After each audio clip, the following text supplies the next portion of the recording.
We are live. Hello. Welcome to this week's episode of Hollywood Matrimony Live. I turned that way and this thing scared me. What did? Thor? This Oh, Thor statue. Thank you so much for watching us live on Facebook and YouTube. Don't forget to go find us on the Instagram and Twitter. Go like us and Bumble, send hearts. We need to activate the stars on Facebook. I'll tell you about it so people can send us coins. That's what you need to know. Go like, share, tell everyone you know. There you go. I don't know anything you're talking about right now, but okay. Well, that's why I'm going to tell you how to go set it up. Can you not say that? I don't know. I guess I could. Aren't you in charge of the Facebook page? Yes. Yes, You don't I do am. anything else. You can't set up one thing. Fine. You do this show and nothing else with this website. I know. I show up and I look pretty. Do you? You're gonna be like, do you though? I already know what you're gonna say. I wasn't gonna say anything. And then I'm gonna hit you, and there you go. All right. Hello, welcome, friends. Welcome. So we're on Facebook, and what I found out today, how to correctly pronounce YouTube, is El YouTube. That's not correctly. That's saying in another language. Yes, El YouTube, El Facebook. But it's funny because they'll hit the book card, but at church, if they mention YouTube, they say El YouTube, like the band U2. And I'm like, okay, whatever, man. It's all good. Okay, so hello, welcome. Thank you for joining us. We are going to talk about some movies, and we'll have to talk about this giant statue that's taken over my Godzilla territory because, you know, this is the table of Godzilla. But fine. Not this week. All right.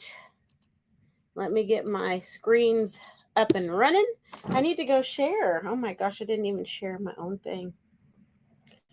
All right, friends. Ooh. It's also my birthday week. So you feel free to just send me gifts. I will accept. Sending you nothing? If you need to know where to send it, you just send me a message. Okay.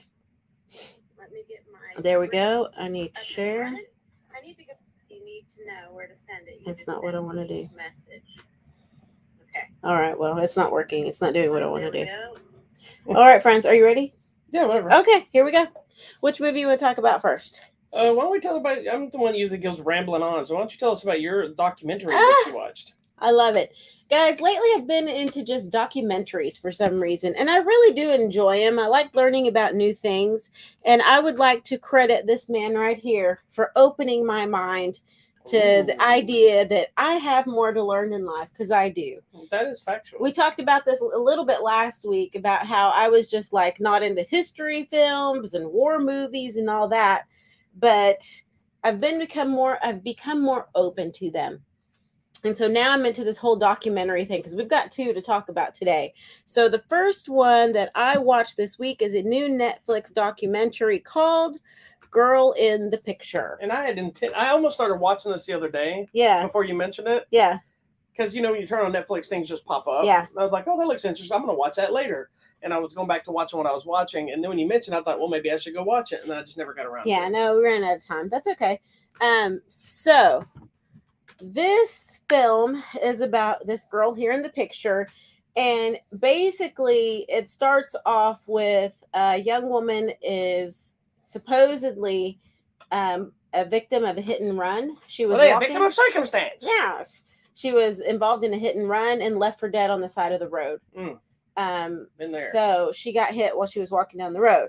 Well, that opens up a whole can of worms because, you know, she happens to work at a strip club, which is perfectly fine. Ooh. And all the girls are like, yeah, that's Sharon. They immediately start ignoring her because she was a stripper? Yeah. She was probably on the drugs or doing something wrong. Yeah, I don't know. I mean, that's what most people start thinking because you're a stripper. Yes, correct. Yeah. Well, then come to find out that wasn't even her name. Her name was Tanya. Well, no, because you never use your real name as a stripper. Well, guess what? Tanya wasn't her real name either. My name is Peaches. So this opened up this whole investigation to find out what was really going on. Did they hire the Phantom Investigators? Phantom Investigators. No, they did not. We're like the only two people that watch that show. I know, but that's okay. So then it starts this like multi-year search into who this lady really was. Okay. Who the man that was with her that was supposedly her husband was, and it gets unraveled, it wasn't even her real husband, it was her father. Ill, because there's some inappropriate abuse and sexual abuse happening there. And then you get down to it and find out her father isn't even her father. Bum, bum, bum. So it goes through all these things. We're like, oh, that's Sharon. No, it's Tanya Hughes. No, it's Tanya Tadlock. Until finally you find out her real name. And I'm not going to tell you. But this is an insane story. And the fact that it's true. And I think the other thing is there were so many red flags throughout her life. And there was a girl who was a witness to some of the abuse that happened to her when they were younger in high school, and she never said anything. And I feel like if she had said something, they could have. If you see something, say something. Really, I mean, they could have saved her maybe, 10 years earlier than having her live this horrible fate. And it's really sad, but it's very interesting at the same time how this man was able to do this and manipulate. And I think you see that in a lot of these things where people suffer lifelong abuse or sexual abuse.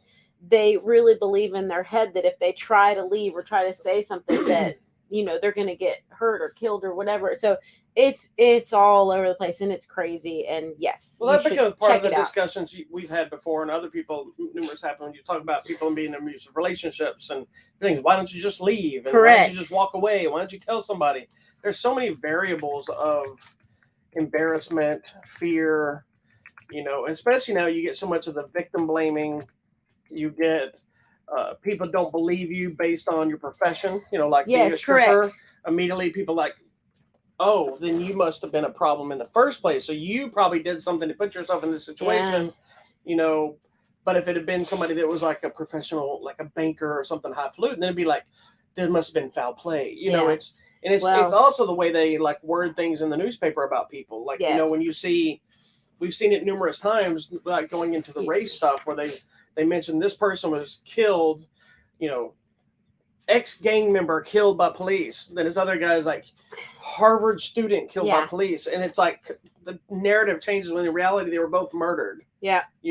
But it is what it is. Well, this kind of reminds me, you still never did watch that documentary about the lady that was abducted and had the affairs, or the guy that had the affairs with all the different people, like everybody in the family. Yes, that is crazy. I forgot the name of that movie. Well, that was awesome. That's about to lead me down another hole of another document. Well, anyways, this girl in the picture is the #1 movie on Netflix. Is it a movie or a series? It's a movie. It's just a 2-hour or so documentary.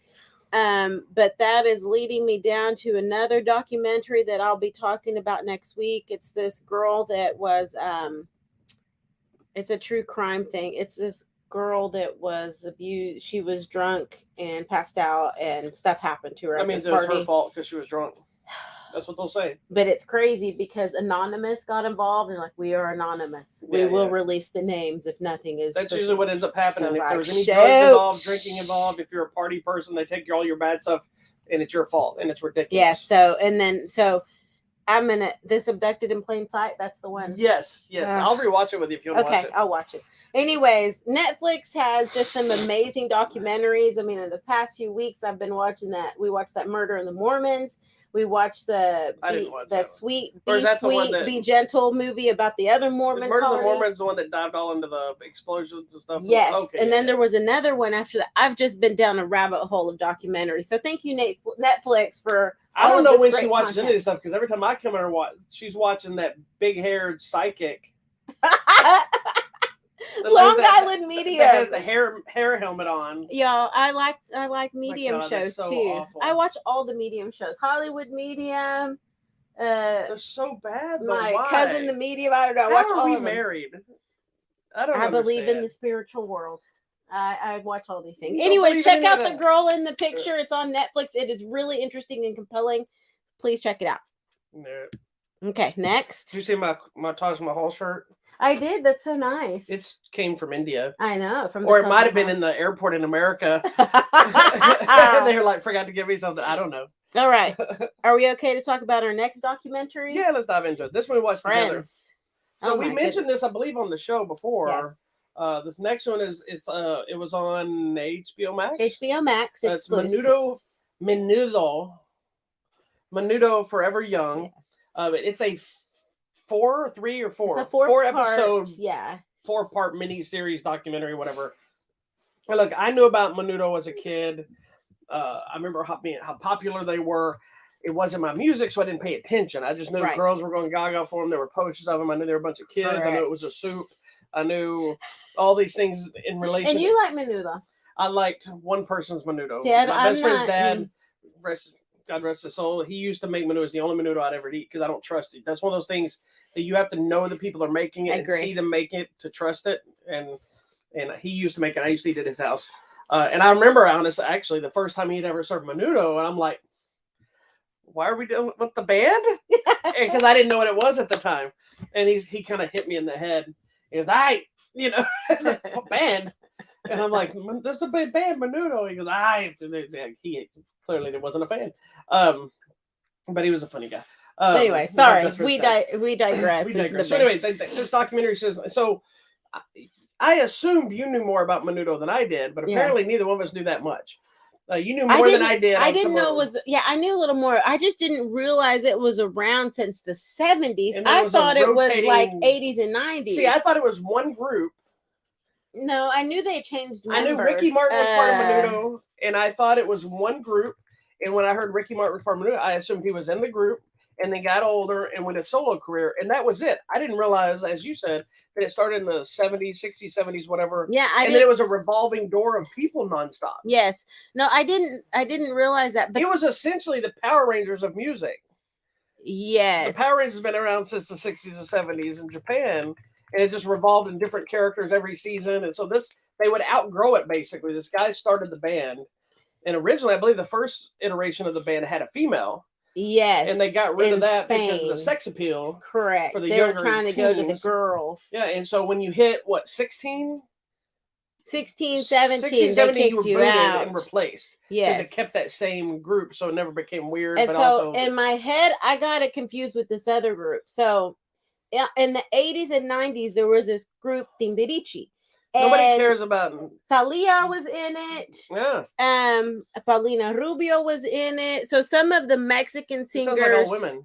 No, but there was a mix of men and women. Oh, well, we wouldn't know it wouldn't be Menudo because Menudo's no, but so in my head, I thought Menudo was the same in the 80s and 90s. I knew some of the members changed. I did. I don't know. But obviously, just like you, I'm like, that's Ricky Martin. That's all I think. Yeah, like I'm thinking this is Ricky Martin's just like when band. you think about what's his face, I knew he was from Wham before he became, what was his name? George Michael. George Michael. That he was in Wham first, then he became, solo George Michael. It was kind of the same idea. Yeah. But like I said, I didn't know until we started watching this. I'm like, wait a minute, this has been around this long, and there was this many people. There's 32 members. Yeah, I think of the band. It's insane. I'm gonna look it up. It was an interesting story because it talks about the very humble beginnings of why it was started and how it was started in the family business and how it became this thing. And it was interesting to seeing how they built Menudo became a brand, not a group. Correct. And how it was all in house. It was genius in business and marketing as far as they had their own store that they shipped everything themselves. They made all the money for it. Just not the people in Menudo. Correct. All the business people. So that's where the first kind of thing goes. So the original members got a percentage of everything. Yeah. As newer members came in, they played you like a flat amount salary a week. And then as the greed and the more millions and millions came in, the more of the greed and stuff. So you start seeing that unfold. And that would have been bad enough. That's bad enough. Then we get into the sexual allegations and all the different stuff that happened within there that you kind of expect in these stories, but then you keep waiting for maybe this is going to be the one that wasn't that maybe they were just ripped off financially, Yeah. But as always, if these people had watched the NWA movie, they would have never had this problem because Ice Cube told them. What did Ice Cube tell them? About leaving the white man and not letting them do it. So if they had watched it, they would have known their manager was stealing from them. This was way before that. That was a joke. Oh, okay. Never mind. I missed it. We're right over Latino X's head. Latina I'm so X sorry. Here. Anyway, that's what I'm supposed to say now. Yes. Stupid, but I'm going to say it. I'm Latina. I'm fine with that. No, you're Latina X. And you keep it up, you'll be my Latina X. Ooh, Wow. burn sizzle on your face. Anyways, Making hamburgers so on your face. there were allegations not of just the sexual abuse of some of these boys, but also drug use, that they were out there getting drunk.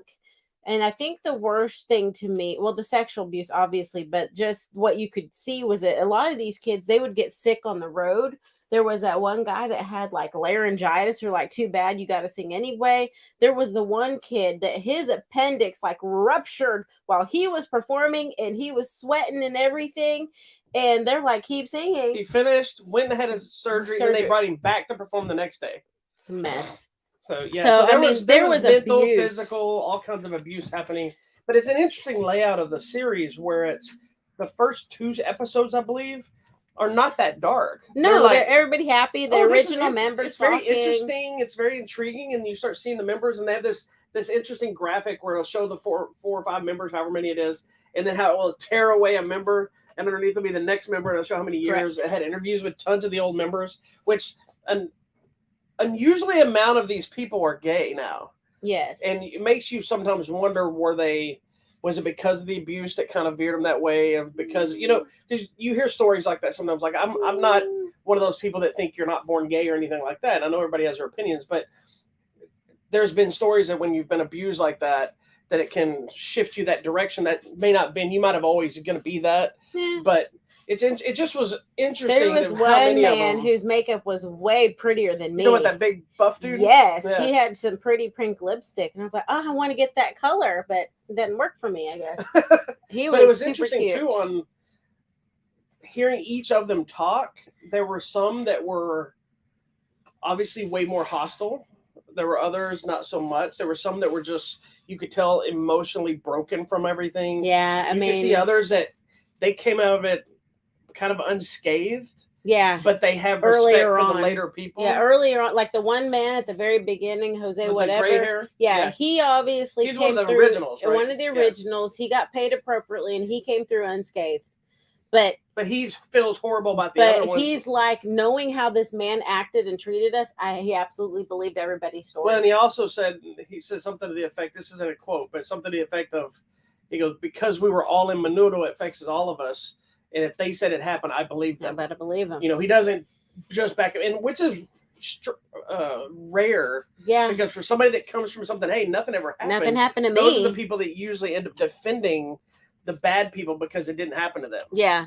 I think too the saddest one was the mom of the later kid. Yeah, so he was the guy with the big hat that kind of looked like Boy George. That's his mom.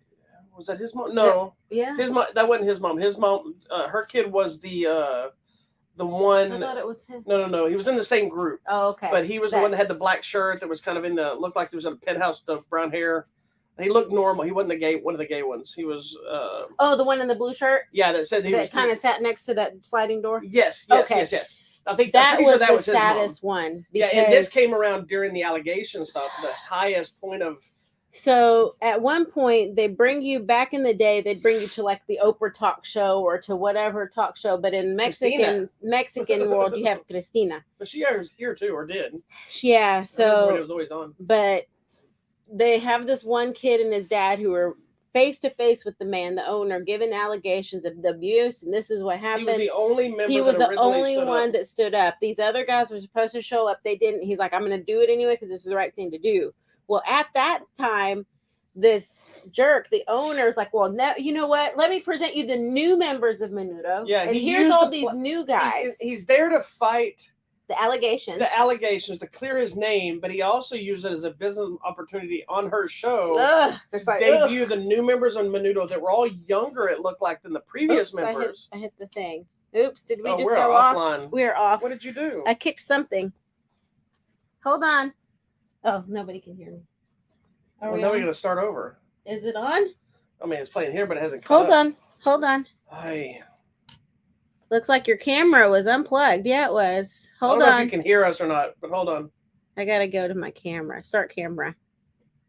Okay, we're on camera. Hold on. She messed it all up.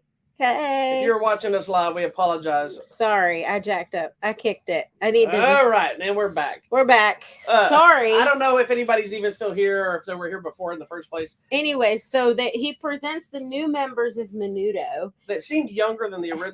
They were like 13 or 14. And it kind of it was sad because then it established an element of when you have a talk show host or you have these people that are supposed to be the impartial, neutral, it has became very clear that she was on their side to support him. And but then there's where it goes. But then here's the sad thing: is this one kid's parents are there, and she's like, "Oh no, I believe him, I trusted him, blah blah blah." And then now see her now when she knows all the abuse and things that happened to her kid. Yeah, now she feels horrible because she's like, I can't believe I didn't notice it. I was blinded by the idea and the money. She felt horrible. Yeah.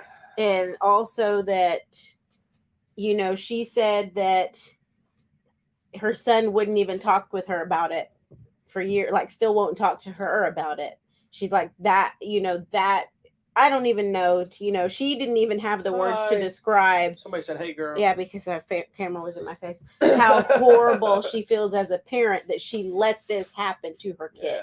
So it's one of those kind of things that, we can go on and on about all the different situations and the stories, but it's one of those interesting. You don't have to be a fan of Menudo. You don't have to know anything. I don't understand their popularity. The music was trash, but whatever. But every performance in this show, I'm like, these people were popular, and I never could understand. But whatever. Obviously, I was not the demographic. You weren't. You weren't young. I'm not the right color, and I'm not the right sex. So correct. It somehow connected to whoever it is. That happens a lot. But whether you're a fan or not a fan, it's an interesting look into the music industry, history, and they kind of started the whole boy band phenomenon. Yes, they were the first boy band guys. Yeah, so if you watch that, you see that birth of NSYNC and things. Because for most people that don't know this, most boy bands are manufactured. They weren't necessarily five friends that sang and came up together. It's usually an agent, a producer that says, "Hey, let's take you and you and you and build a super group." Yeah, and I think you see that. What's that show? Not the original one that Simon Cowell was in. That's what they would do. People would come sing, and he's like, "You know what? Let's put y'all together and make a group."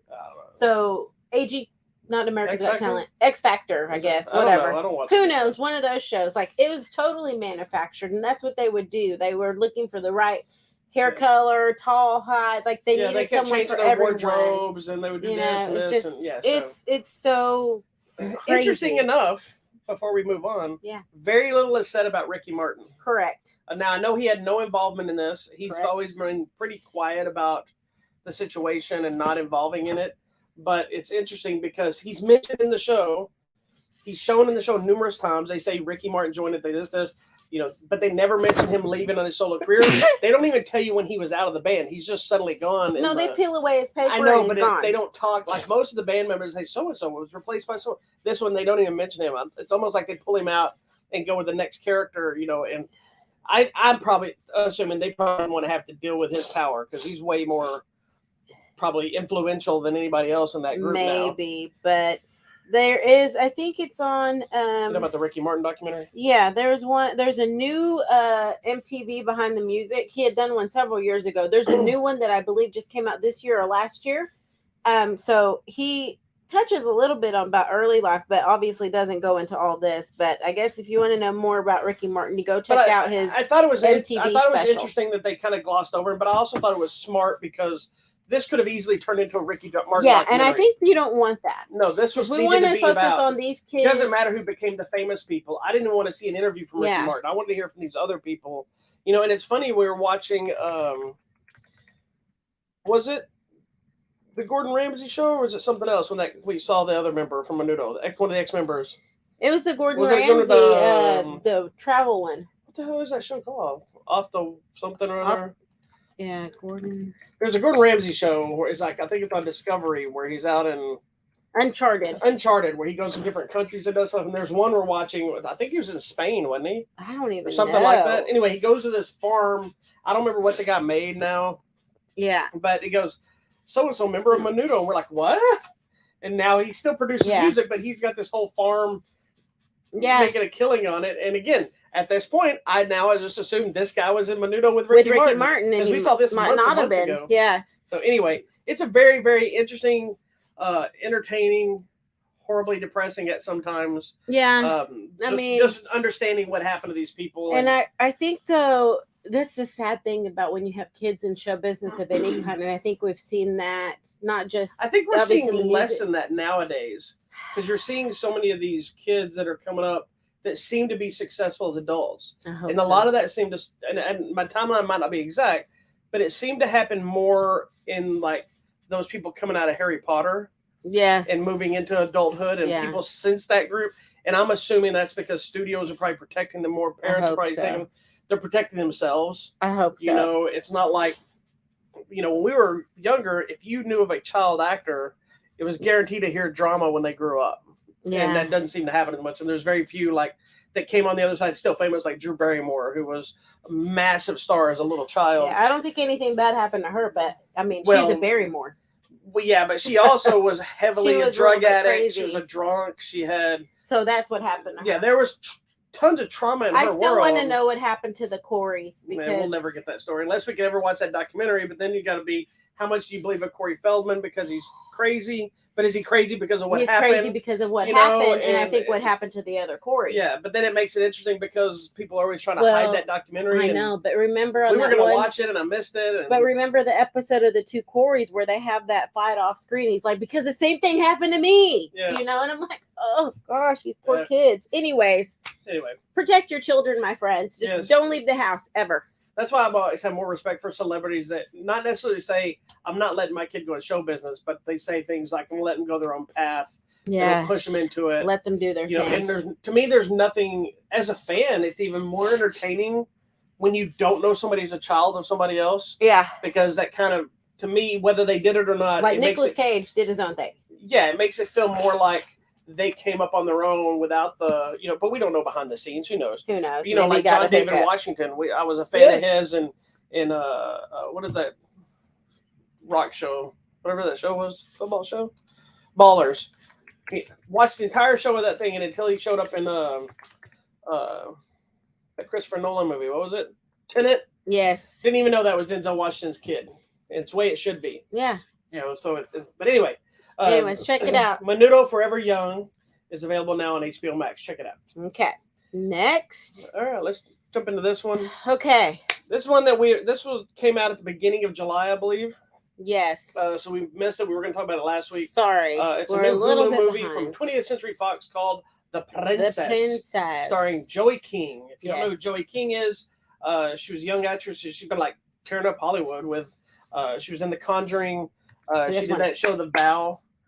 With her and Patricia Arquette, they got all the crave. Yes, where she's supposedly sick. Yeah. But she had a massive film franchise on Netflix called The Kissing Booth. Yes, I was like watch. The Howard Stern. Howard Stern loves The Kissing Booth, and I have not watched it, will not watch it. But she's a really good actress, given her the right role, but I like seeing her expanding out. So this new movie of hers, The Princess, is a fusion of medieval times and martial arts. Correct. And it's a movie I would have never thought Joey King would be in. It was a movie I never thought you would watch. Well, the martial arts side sucked me in. I wasn't overly interested. We went in to watch it. I didn't care anything about watching this movie, but sometimes I watch stuff just like you watch stuff for this show. That's true. Got to watch it for the show. But we watch it for you. So we sat down. It's on Hulu streaming right now. We watched it. It's called The Princess. What did you think? I really liked this movie. It feels in a way like a TV movie. And sometimes some of the effects we want to fix. Yeah, there's some bad CGI. It's bad. Like, I'm telling you, I would have given you $500 to go hire a man. Yeah, let's say there's only one bad effect. Because there's a couple of different fire moments. One fire moment looks great. How expensive is it to pay a fire guy? You'd be surprised. Okay, well. And it may not be paying the fire guy. It could be paying the insurance in relation to the fire guy. It could be they ran out of the budget and had no more stunt team at that time. I don't know. That was the really bad effect. Fire effect for somebody on fire. But they should have just looked in the one from Maniac Cop. That's one of the best fire things I've ever seen. But they wouldn't work in this time period. It'd be like Trauma. They put that same. They spent Trauma. No, Trauma Films. I've talked about this before. They spent all this money on this flipping car from the movie in the 70s. That put it in every movie. And it doesn't matter if it's the same kind of car or not. You could have, it was like this Cadillac something or other. I think it was like, I don't remember if it was green or beige. And every movie, somebody could be driving a bright red Mustang and they crash, and then it cuts into that same car smashing. And somebody asked Lloyd Kaufman one time about it. He goes, "You know how much I paid for that? I'm going to use it every single time I can because he paid so much money for it. It's the most expensive thing he had ever paid for." Anyway, but yeah, I don't think this movie had a massive budget. Anyways, that's the only bad thing. It's not the only bad thing. The story is meh. It's you watch this for the fights. So here's my thing: is this movie is not good, but it's not bad either. I would watch it again. It's cheesy. It's goofy. There is some great action in it. There's a couple of clunky moments, but I would expect that from Joey King, who's not a martial arts expert, to my knowledge. But it works for what it is because they know the movie they're making. Yeah, they're not trying to be anything other than this cheesy, almost Asylum style action flick. If you know the Asylum, they're the people that make like Snakes on a Train and Transmorphers, stuff like this. This is what it felt like to me. It's like an Asylum film, but maybe a couple levels up. Yeah, because you had some decent actors in it. So she's good in it. She gives it her all. The fighting is good mostly. She's a strong female character, but you can still buy into her as a princess. Yeah. You know, it was never, they used some throwaway flashback sequences and things like this to explain her fighting abilities. But it dives right in. So you question it at first. I did. I was like, I wonder why. But then it explains. And I had a different, I think I told you, I had a different theory when it first started of what the movie was going to be about. Yeah. And then when they started flashback, I'm like, okay, well, I figured out as soon as there's a scene where all these people are captured, when I see who's in the crowd, I'm like, oh, that's why she can fight. That person had to be involved. Yeah. But are we then racially profiling? No, I don't know if that would be classed as racial martial arts profiling, because I could tell looking at the person the way they sat. That guy can do martial arts. The way they're dressed, that person clearly is some sort of a warrior. Okay. Especially in this time setting. Yeah. That person was out of place. Everybody's in the medieval garb and this and that, and then here's this guy.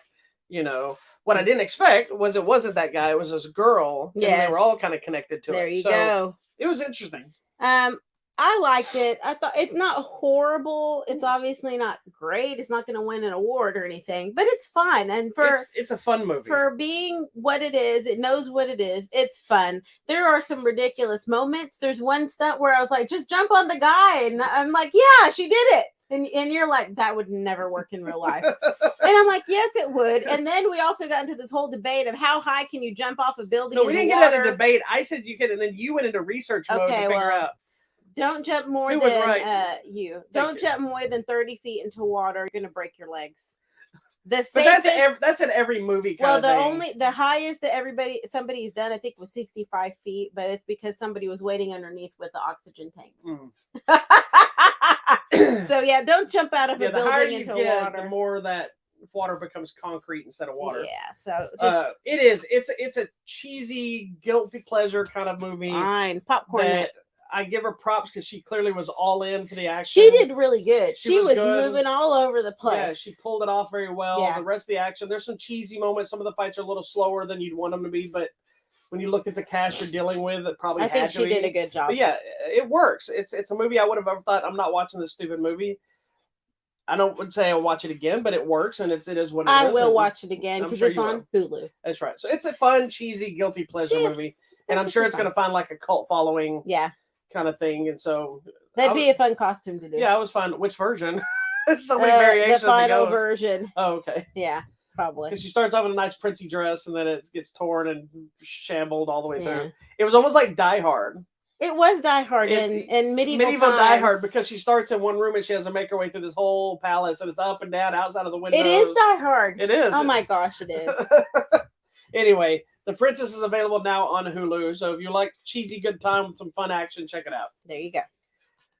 All right. So the last one we got today, the last major review thing we're going to talk about is this little tiny movie. It's probably one of the smallest budget movies we've ever seen. It's the latest Marvel Cinematic Universe film, Thor: Love and Thunder. The only character to get 4 solo films. There's so much controversy over this. This movie has gotten across the gamut.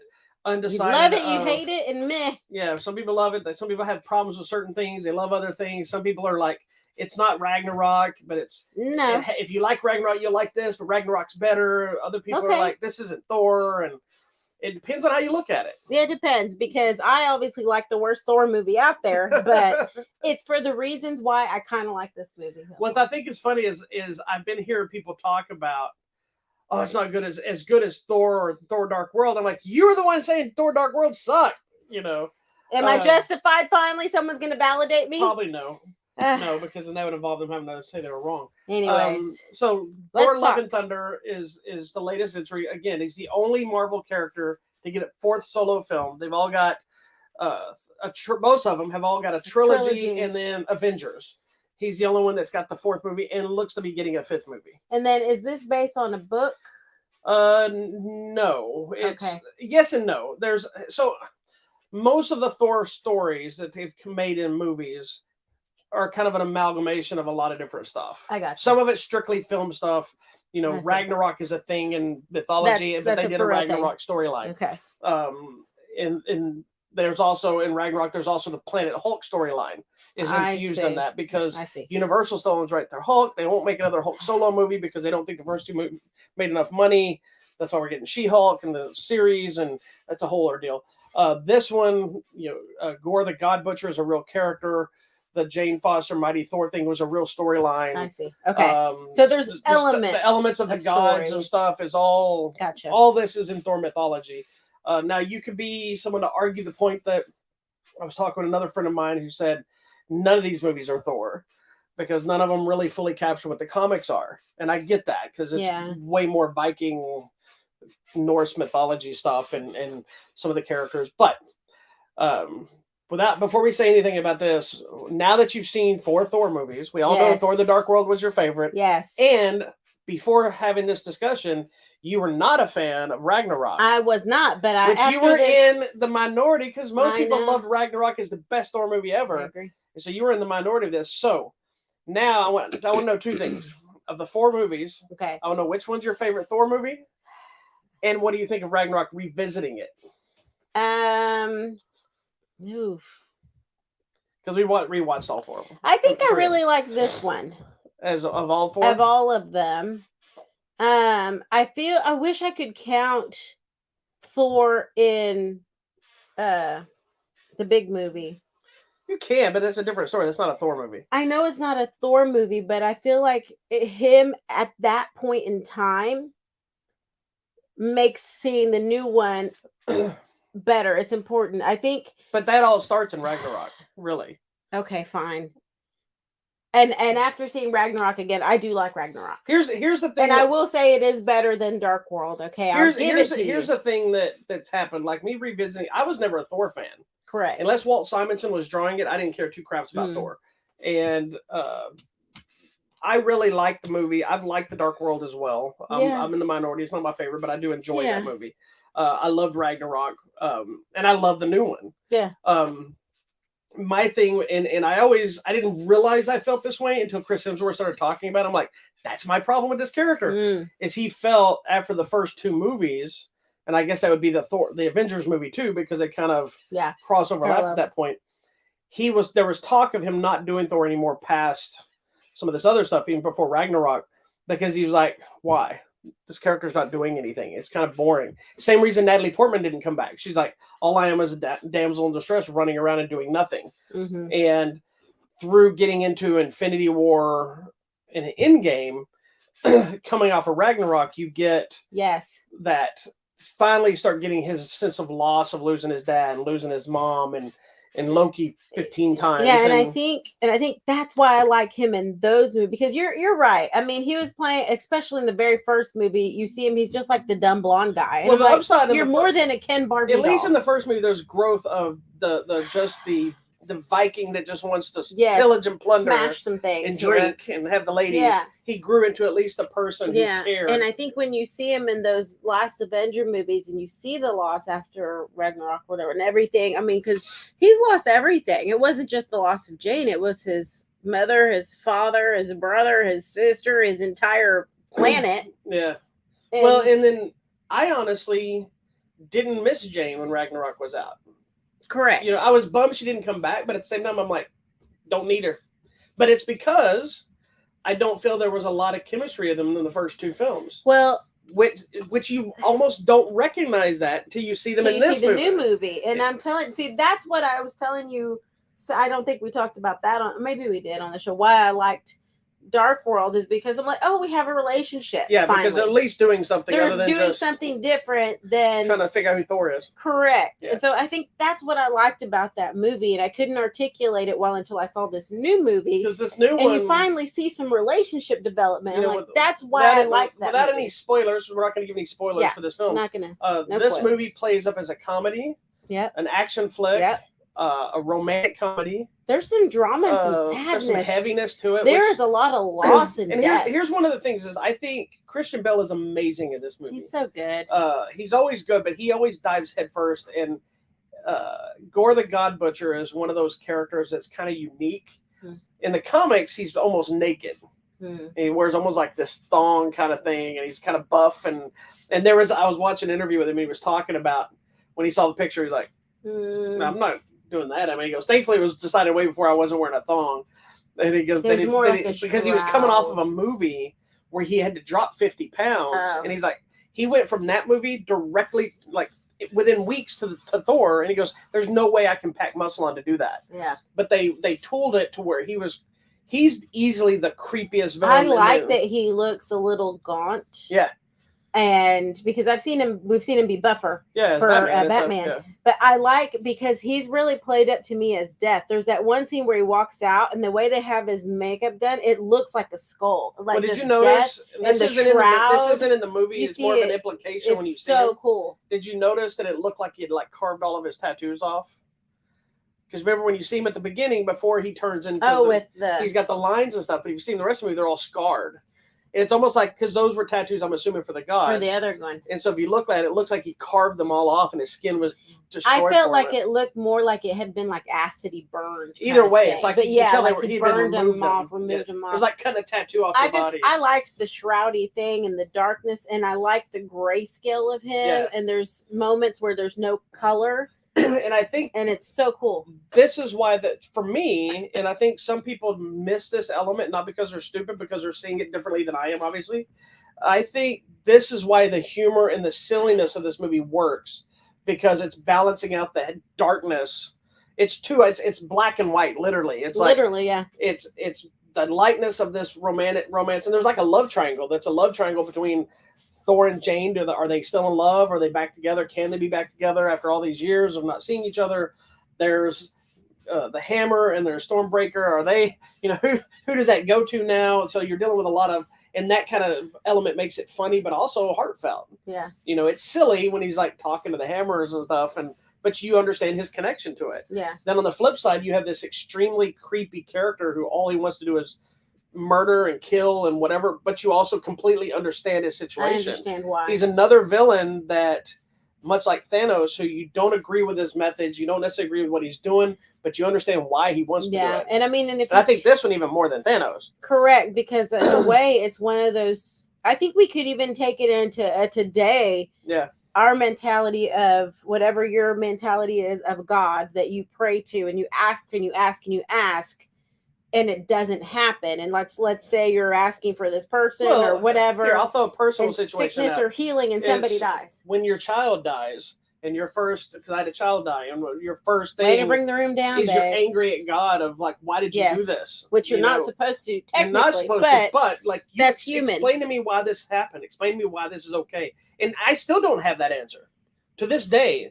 And I still have issues with that. Yeah, of course. But that makes me understand when we see a movie with some like this and they question and they argue with the gods. You're like, hell yeah. And then you see him turn like, smack him, give me an answer. Why are you up there?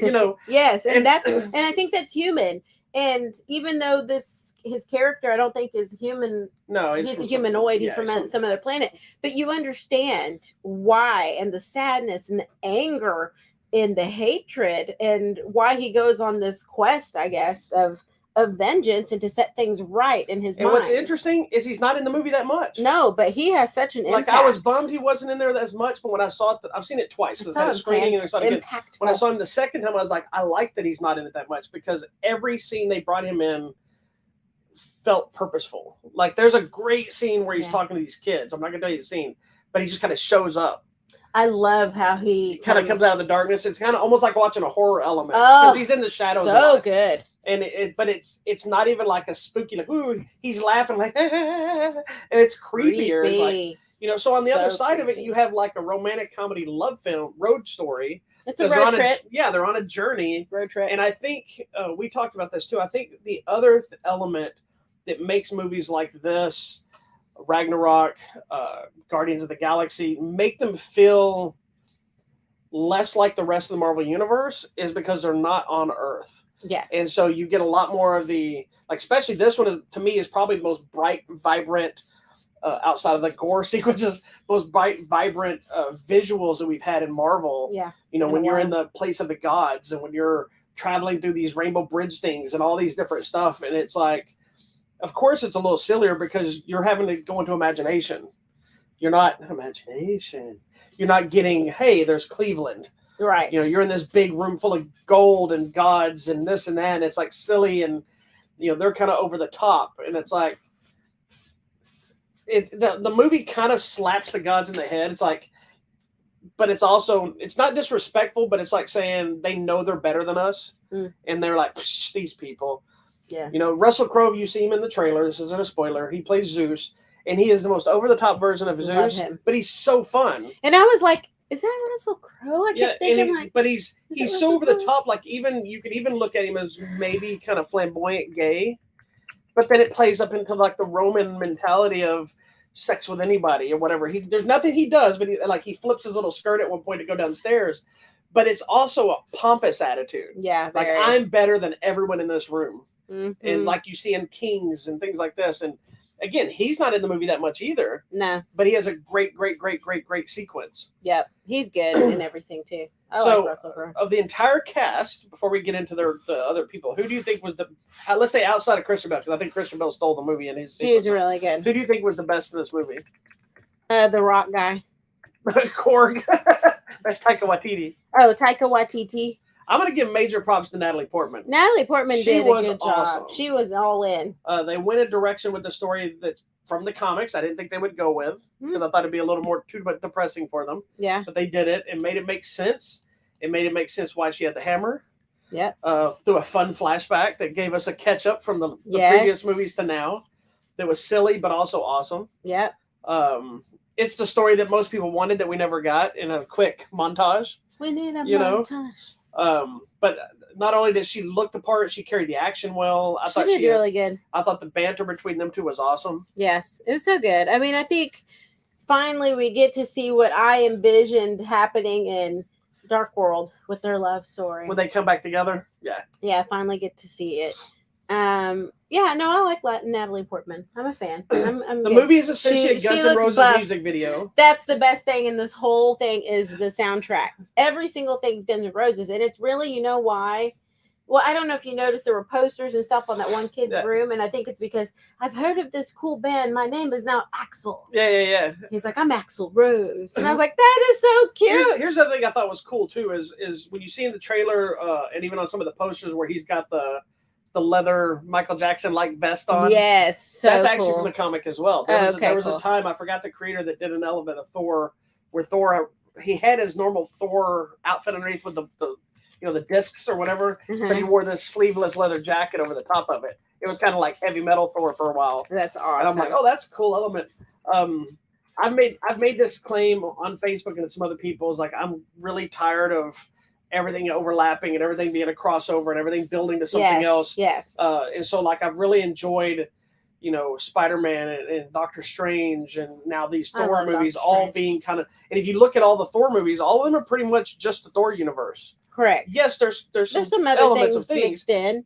This one you may think, well, what about the Guardians of the Galaxy? They're there in this movie, but they're there strictly to basically end that element where it left off in Avengers and let's move on. Yeah. And while they finished that thing and then we moved on. I know that was a complaint of some people. Some people were like, oh man, it's building. We should be getting a bunch of the Guardians of the Galaxy. I'm like, this isn't a Guardians of the Galaxy movie. No, we I don't already want to had see that. They're getting Guardians of the Galaxy 3. We don't need this, you know.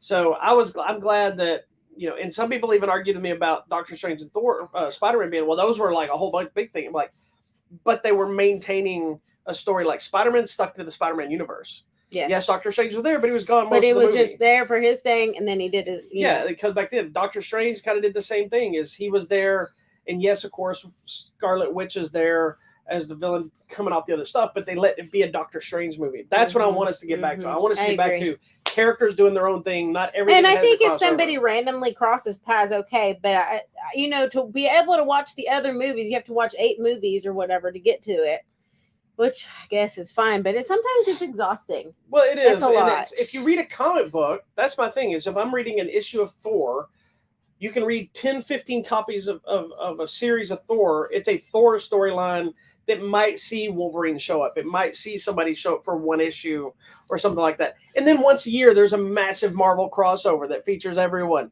Then we go back to single stories again. And that's what I want. Yeah. Not everything has to be a massive thing.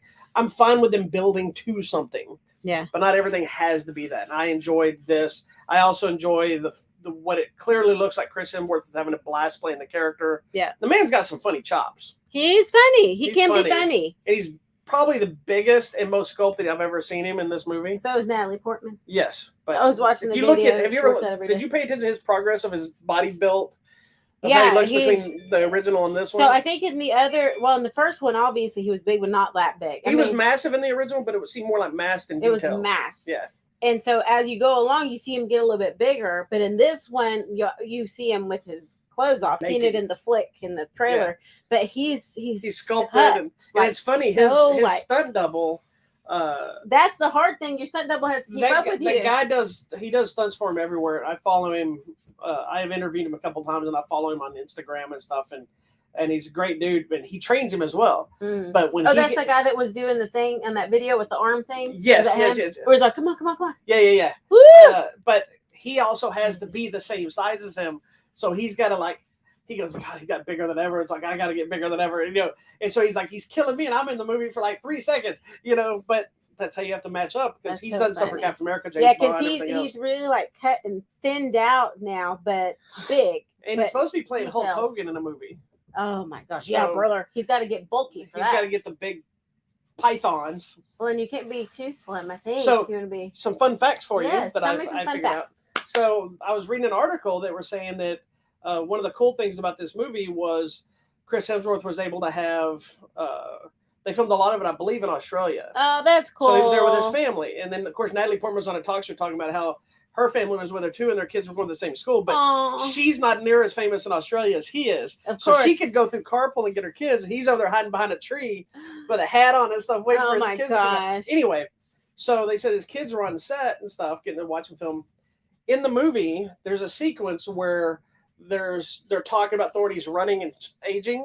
Yes. Right? When it's a little kid. Yes. The first little one's his son. Oh, right? The cute little blonde Another kid. one of his sons is, I think, he plays one of the kids in a touring thing. Yeah. The little girl in the film is his daughter. Oh, which one? The main one at the end. Oh. That's his real life daughter. Yes. Oh, how cool is that? So now, if I'm wrong by that, then somebody will change that article. But that's what the article said. Elsa Pataki. Yeah. Oh, that's so cute. Let me see if I find a picture of him. And the ending to the movie, I know I was a little. The way it ends, I was a little like, I don't know if I like this or not. I wasn't sure how you were going to feel about it, but it matches the title well, and it's interesting where they go in the future. And then, of course, there's 2 after credit scenes.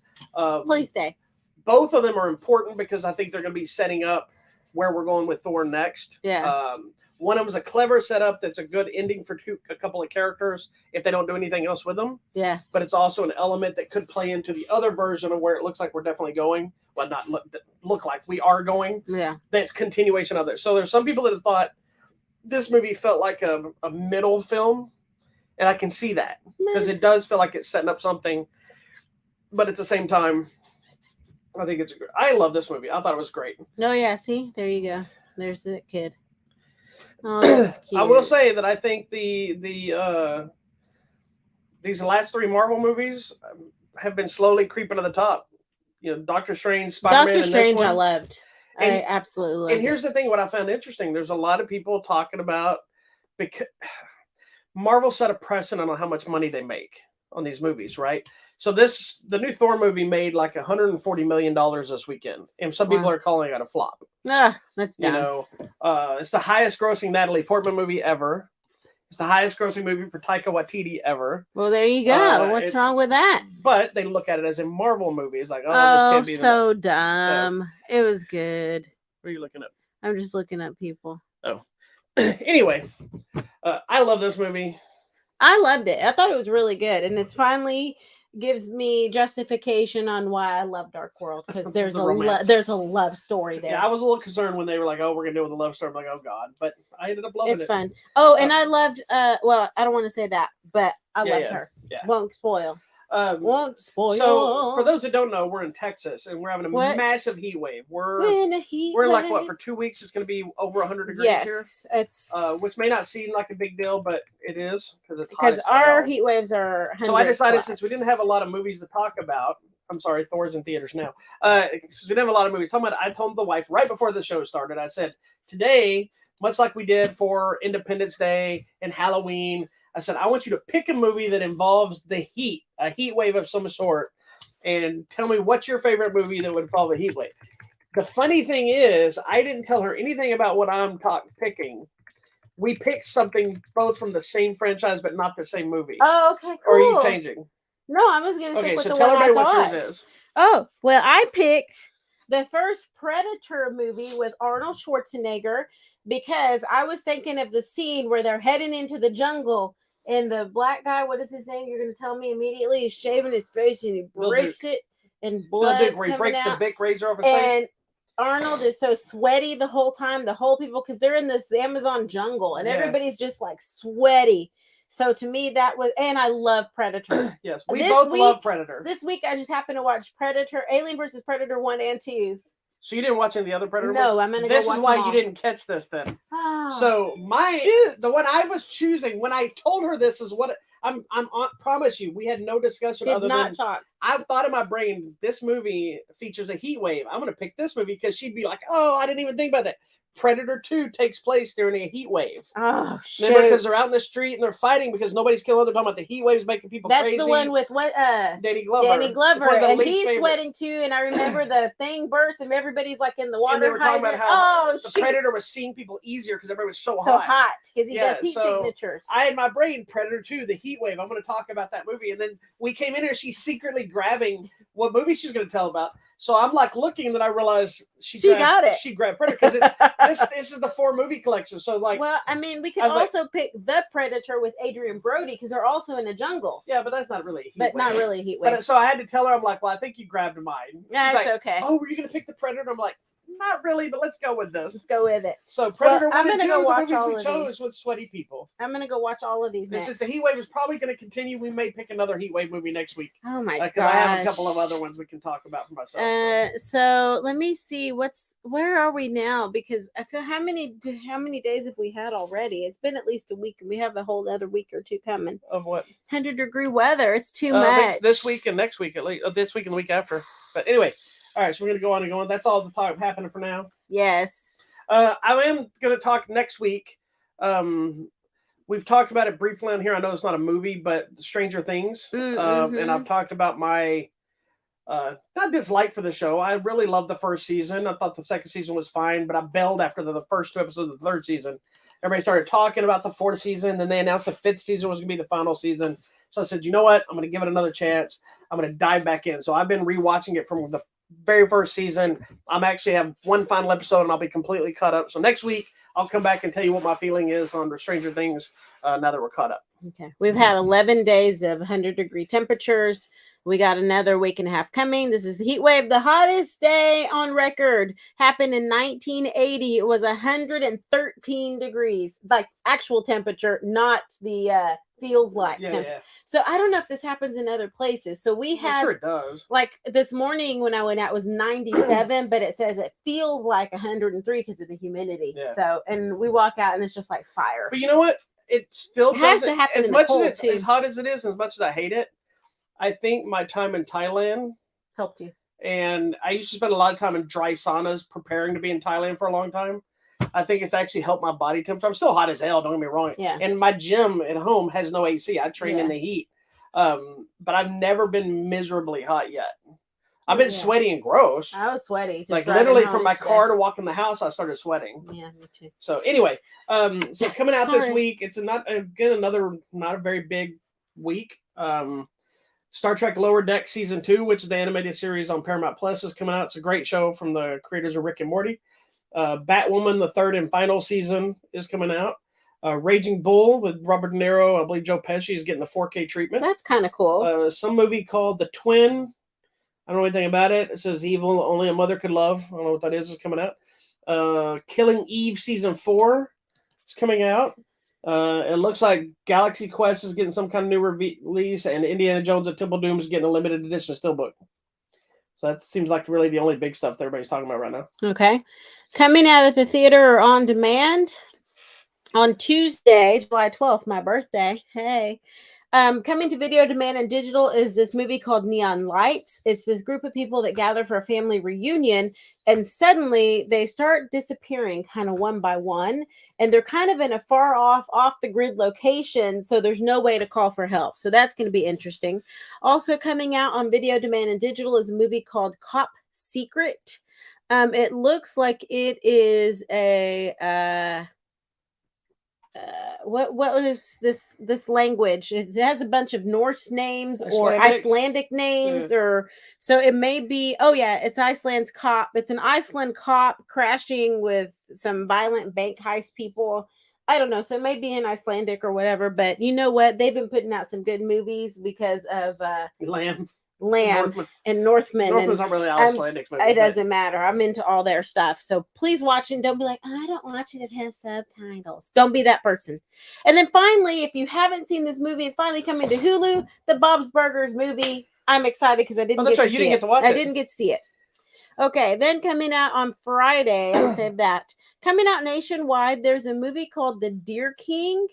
It's an anime about war and war survivors. So if you're into anime, this may be for you, and you may know all about it, and I described it wrong, and I apologize.